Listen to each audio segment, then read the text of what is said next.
Bismillahirrahmanirrahim. Alhamdulillahi rabbil alamin.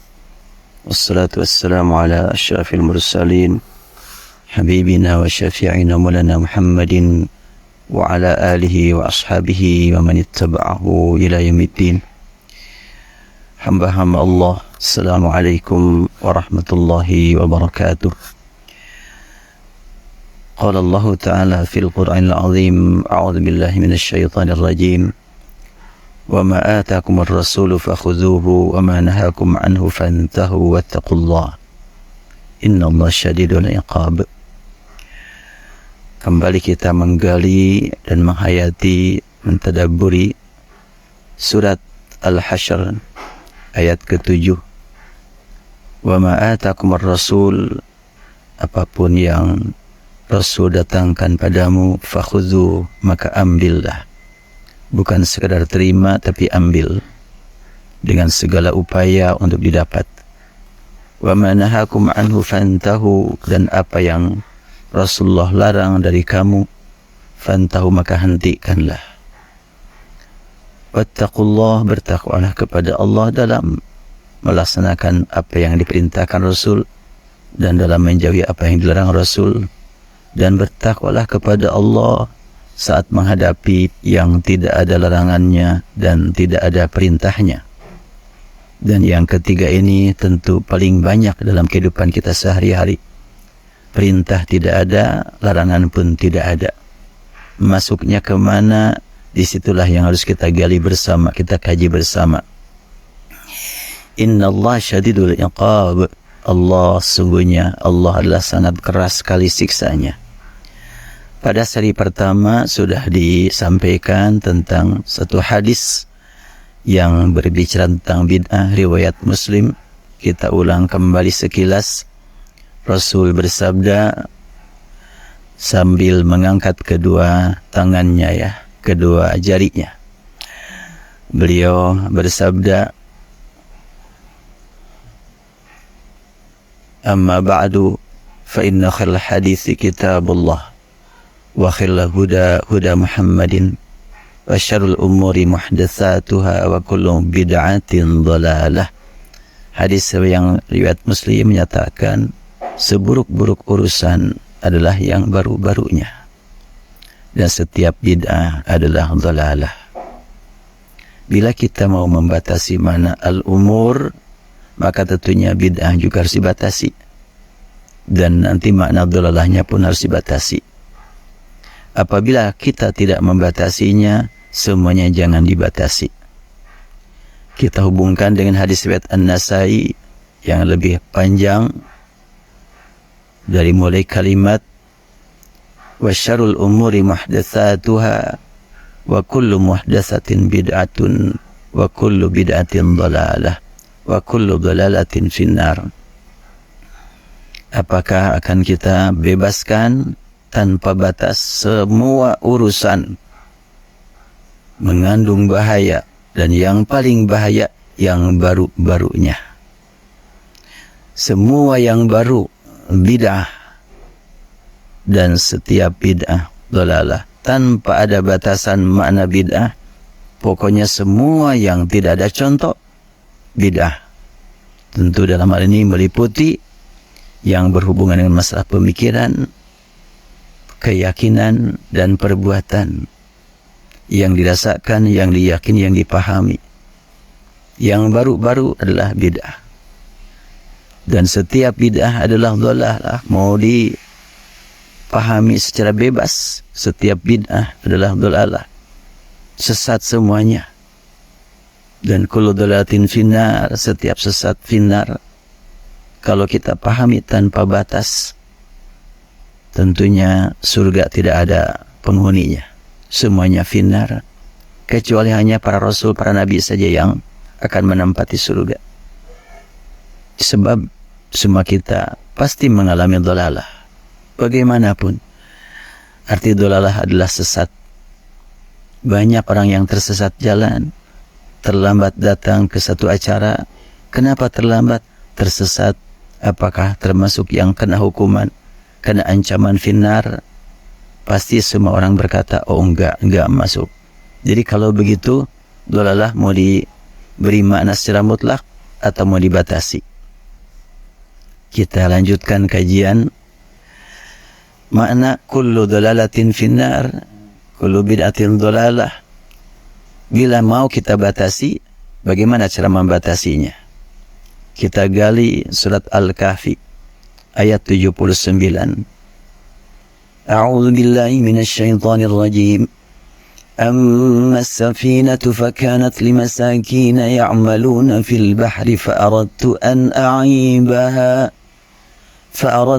أعيبها وكان وراءهم ملك يأخذ كل سفينة غصبا. Ayat ini berbicara tentang kisah Nabi Musa saat bertemu dengan sang guru yang dicari sekian lama. Ditemukanlah sedang dalam kondisi istirahat, berriwayat yang sedang sholat. Maka Musa setelahnya mendapat kesempatan untuk berkomunikasi, dia berkata, hal attabi'uka ala an tu'allimani mimma 'allimta rusyda. Bolehkah aku ikut engkau untuk mendapatkan bimbingan, rusydan, bimbingan dalam melaksanakan tugas dari Allah. Musa sebagai Rasul ulul azmi tentu tidak ada yang menandinginya dari segi masalah pengetahuan ilmu, tapi untuk melaksanakan ilmu perlu rusy dan petunjuk. Pelajaran yang sangat berarti bagi kita. Banyak orang yang ilmunya luas, tapi kehidupannya tidak sebanyak manfaatnya seperti yang dia miliki dari segi ilmunya, atau tidak sesuai dengan ilmunya. Bahkan dengan ilmunya yang luas, terkadang begitu mudah untuk meremehkan yang lain. Mudah-mudahan kita termasuk yang memang aman, bersih dari sifat seperti itu. Nabi Musa ketika dibawa oleh sang guru naik perahu, lalu gurunya membolongi merusak perahu. Nabi Musa kaget, langsung dia menyampaikan isi hatinya dengan mengatakan, akhraqtaha litughriqa ahlaha laqad ji'ta syai'an imra. Engkau lubangin, engkau rusak perahu, engkau ingin para pemiliknya tenggelam. Ada saja engkau ini. Maka sang guru berkata, alam aqul innaka lan tastati'a maya sabra. Engkau sudah dengarkan pernyataanku, engkau tidak akan sanggup bersabar bersama aku. Nampaknya banyak orang yang berilmu kurang bersabar. Nabi Musa ilmunya sangat luar biasa, pada waktu itu tidak ada tandingannya. Tapi ternyata menemukan hal yang tidak sesuai menurut ilmu dia tidak bersabar. Pelajaran yang sangat berarti bagi kita untuk menahan kesabaran. Dan di akhir dijelaskan oleh sang guru, perahu yang kita tunggangi milik orang miskin. Mereka bekerja di laut, ya'maluna fil bahri. Fa'aradtu an a'aibaha. Aku ingin merusaknya. Kenapa?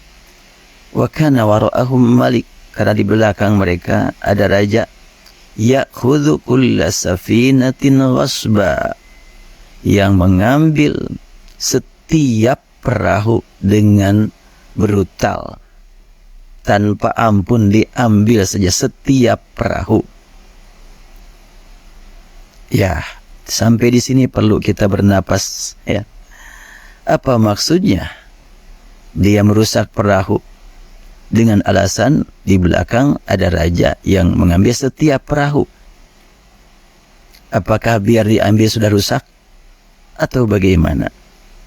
Gak ada makna sama sekali. Oh, biarin aja diambil sudah rusak. Ya tentu gak punya arti sama sekali. Itu bukan seorang alim, seorang guru untuk seorang rasul. Tapi tentunya merusak perahu agar tidak diambil oleh raja. Jadi apa maknanya? Ya'khudhu kulla safinatin ghasba. Raja mengambil setiap perahu, merampas setiap perahu yang baik dengan paksa. Yang baiknya tidak tercantum, karena sudah dipahami dari konteks ayat. Susunan kalimat memberi bimbingan kepada yang memahami, oh yang akan dirampas itu adalah perahu yang baik, yang rusak tidak akan dirampas. Makanya dirusaklah oleh Nabi tersebut, oleh gurunya Nabi Musa. Al-Quran tidak menyebutkan siapa nama Nabi tersebut, namun tidak asing karena sudah banyak diungkapkan para ulama bahwa yang dimaksud dengan Nabi tersebutlah Nabi Khadir. Baik, kita lanjutkan dengan memahami makna kullu tersebut. Jadi kullu di sini dihubungkan kepada safinah. Tidak setiap safinah atau perahu secara mutlak, tapi safinah yang mulus akan diambil oleh raja yang zalim. Bila safinah itu rusak, tidak akan diambil. Mari kita kembali kepada makna kullu muhdatsatin bid'ah. Setiap yang baru bid'ah. Apakah mau diberi makna setiap baru tanpa batas? Bid'ah semuanya. Bukankah handphone ini adalah masalah baru? Tidak ada zaman Rasul. Apakah bid'ah? Internet adalah baru, apakah bid'ah?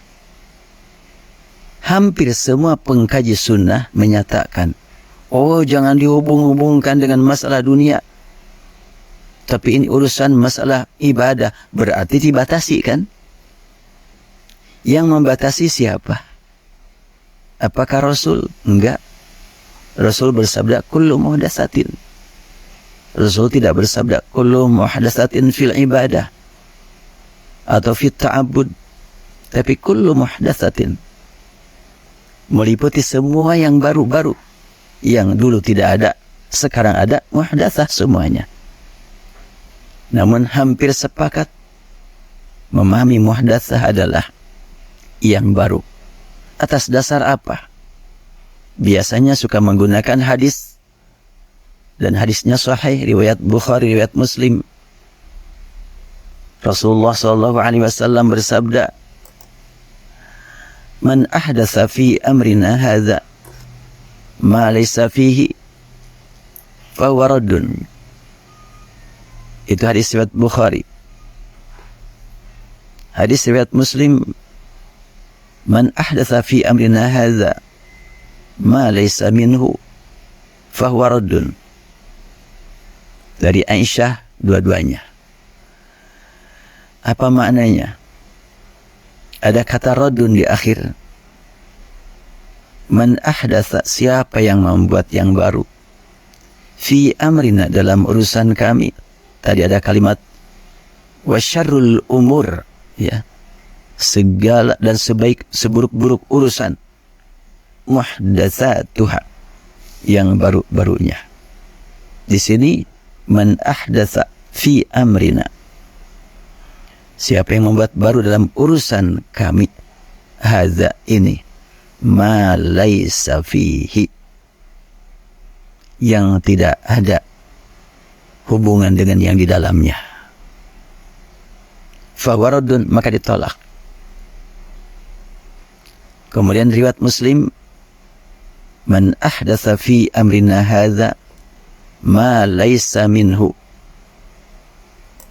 siapa yang melakukan satu perbuatan yang baru tanpa mengikuti yang dulu, fi amrina, dalam urusan kami.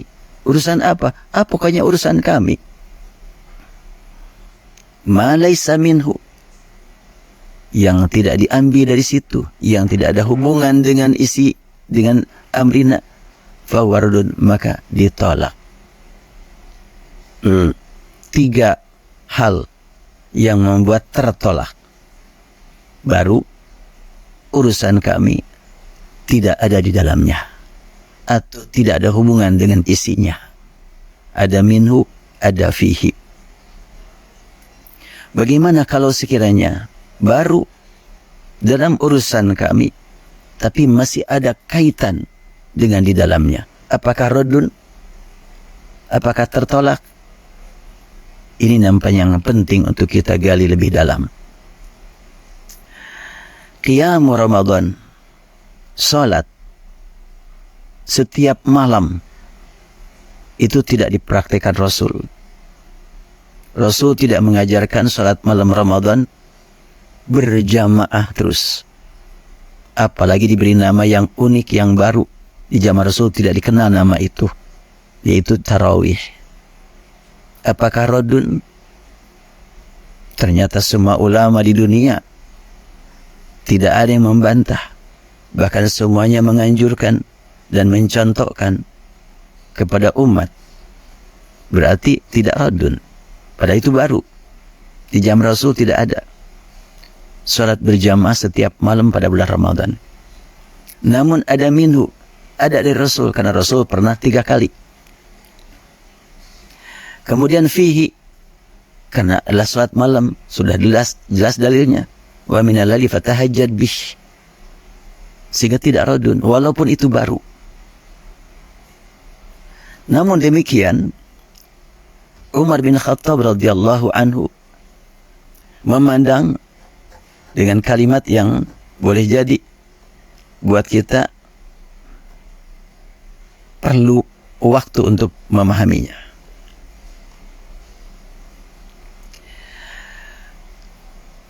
Dalam Sahih Bukhari, Abdurrahman bin Abdul Qari berkata, kharajtu ma'a Umar bin Khattab radhiyallahu anhu lailatan fi Ramadan ila al-masjid.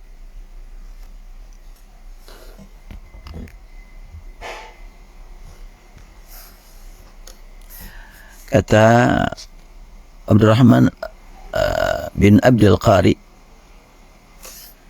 aku satu malam keluar bersama Umar bin Khattab radhiyallahu anhu di malam Ramadan menuju masjid. فَإِذَا النَّاسُ أَوْزَاعٌ مُتَفَرِّقٌ. Ternyata di masjid banyak sekali masyarakat di sudut sana, sudut sini, di depan, di kanan, di belakang, di tengah-tengah, pada melaksanakan sholat. Ada yang sendirian, ada yang bersama-sama dengan yang lain. Yusalli ar-rajulu li nafsihi wa yusalli ar-rajulu fa yusalli bi salatihi ar-rahtu. Ada yang jadi imam, ada yang jadi makmum, ada yang sendiri-sendiri. Faqala Umar berkata, inni ara law jama'tu haula ala qari'in wahidin la kana amsal. Aku pikir kalau sekiranya aku satukan mereka dengan satu imam, pasti lebih baik daripada begini ramai di sana sini. Summa azama, maka beliau lakukan, fajama'ahum ala Ubay bin Ka'ab. Maka Umar perintahkan Ubay bin Ka'ab untuk menjadi imam buat semuanya. Berlangsunglah salat berjamaah dengan Imam Ubay bin Ka'ab. Summa kharajtu ma'ahu lailatan ukhra. Lalu aku keluar pada malam yang lain bersama Umar. Wan nasu yusalluna bi salati qari'ihim. Dan berlangsunglah salat berjamaah di malam Ramadan dengan seorang imam, seorang qari yang mereka pilih. Qala Umar menyaksikan hal itu, berkomentar, ni'mal bid'atu hadhih. Inilah bid'ah yang baik. Jadi Umar berani berkata ada bid'ah yang nikmah. Pada Rasul bersabda, kullu bid'atin dhalalah. Apakah Umar tidak mengerti hadis? Atau kita yang tidak mengerti perkataan hadis dan perkataan Umar? Wow. Tidak mungkin Umar memahami hadis dengan keliru. Tapi dia berani berkata ni'mal bid'atu hadhih. Kenapa? Ini memberikan gambaran kepada kita bahwa sejak zaman Umar, kata bid'ah dapat dipahami secara mutlak dan dapat dipahami secara terbatas. apabila kata bid'ah secara mutlak, maka bid'ah ada yang nikmah dan ada yang bi'sa, ya. Kebalikan nikmah kan bi'sa, ya. Ada yang baik, ada yang buruk. Tapi kalau kata bid'ah dikhususkan untuk ibadah ritual saja, ya harus bertanggung jawab juga. Kenapa membatasi, atas dasar apa membatasi? Kalau Rasul tidak membatasi, artinya pembatasan perlu keterangan, alasan, dan tidak ada pembatasan tentunya ada bagian-bagian bid'ah seperti yang diungkapkan oleh Umar bin Khattab. Lanjutannya bagaimana? Wallati yanamuna anha afdalu minallati yaqumun. Orang yang hari ini, yang saat ini, jam ini tidur untuk bangun di akhir malam, itu afdal, lebih baik daripada yang sekarang sholat nanti akhir malam pada tidur. Dan ini praktek umumnya masyarakat muslimin di dunia pada bulan Ramadan. Alhamdulillah mereka mau. Kita syukuri. Syiar Islam luar biasa. Ba'da isya, istirahat sejenak, ada ceramah, kemudian ada sholat malam Ramadan bersama-sama. Dan itu bukan yang terbaik menurut Umar. Yang terbaik adalah di akhir malam. Di sini tegaskan yuridu akhiral laili wa kana nasu yaqumuna awwalah. Yang dimaksud adalah di akhir malam, di mana banyak orang yang bangunnya di awalnya, awal malam. Nah, ini adalah pemahaman bid'ah menurut Umar bin Khattab, seorang ahli ilmu pada zamannya. Tidak diragukan kecerdasan beliau. Bukan cuma sekedar pandai berfikir, tapi juga amal perbuatannya sangat-sangat mengagumkan hingga mendapatkan gelar Al-Faruq. Adakah ulama yang lain selain sahabat yang berpikir seperti itu? Kita lihat dalam kitab Fathul Bari karya Ibnu Hajar Al-Asqalani yang tidak diragukan oleh para ahli ilmu zaman sekarang.